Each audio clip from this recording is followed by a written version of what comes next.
जंग का दायरा मशरिक़ वस्ता में लगातार बढ़ता जा रहा है और इस बीच एक बहुत बड़ा दावा किया जा रहा है। यह दावा है कि इजराइल एक बड़ी स्ट्रेटेजिक हार के किनारे पर खड़ा है। जी हां, इजराइल ये जंग बुरी तरह से हार रहा है, या यह कहा जाए दावा किया जा रहा है कि इजराइल इस जंग में बुरी तरह से फंस चुका है। इजराइल अब यह जंग हार रहा है।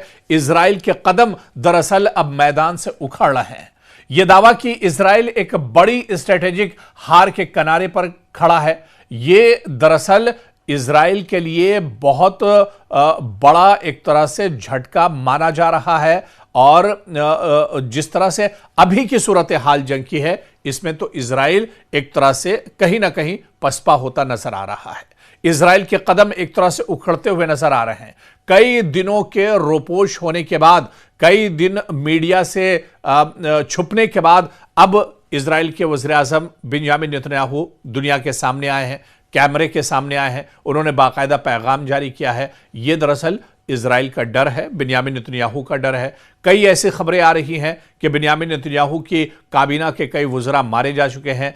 आईडीएफ के कई बड़े जो अफसर हैं, जो कमांडर हैं, वो इस जंग में अभी तक मारे जा चुके हैं। ईरान ने उनका शिकार एक तरह से किया है। यानी कुल मिलाकर जो दावा किया जा रहा है कि स्ट्रेटेजिक तौर पर इजराइल यह जंग हार चुका है, इसमें बहुत मजबूती भी नजर आ रही है। इस बयान में अब सच्चाई भी एक तरह से नजर आ रही है। और अभी तक आप देखिए कि इजराइल इस जंग में अकेला नहीं है। इजराइल के सपोर्ट में इजराइल को पूरी ताकत अमेरिका से मिल रही है।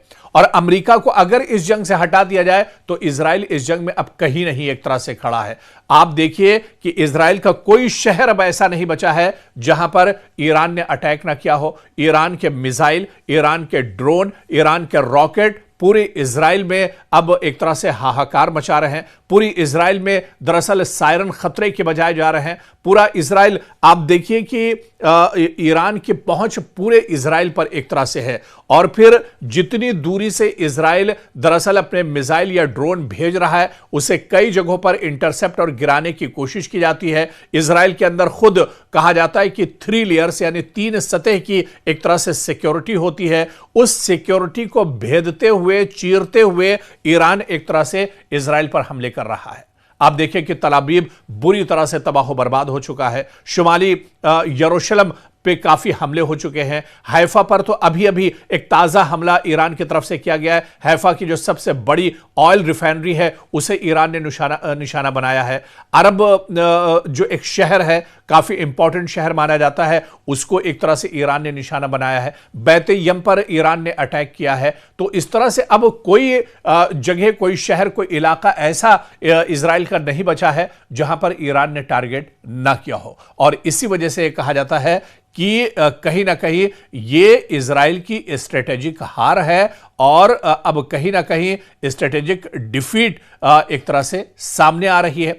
आप देखिए कि तवील मुद्दती मकासिद हासिल नहीं कर पा रहा है इजराइल। दुश्मन की पोजीशन का मजबूत पता नहीं लगा पा रहा है। आलमी सतह पर तन्हाई उसकी बढ़ती जा रही है, अकेला पड़ता जा रहा है। अंदरूनी सियासी और माशी दबाव भी अब इजराइल पर बढ़ता जा रहा है। लिहाजा यह एक फौजी, सियासी, सिफारती कहीं ना कहीं एक हार और शिकस्त का सामना इजराइल को करना पड़ रहा है।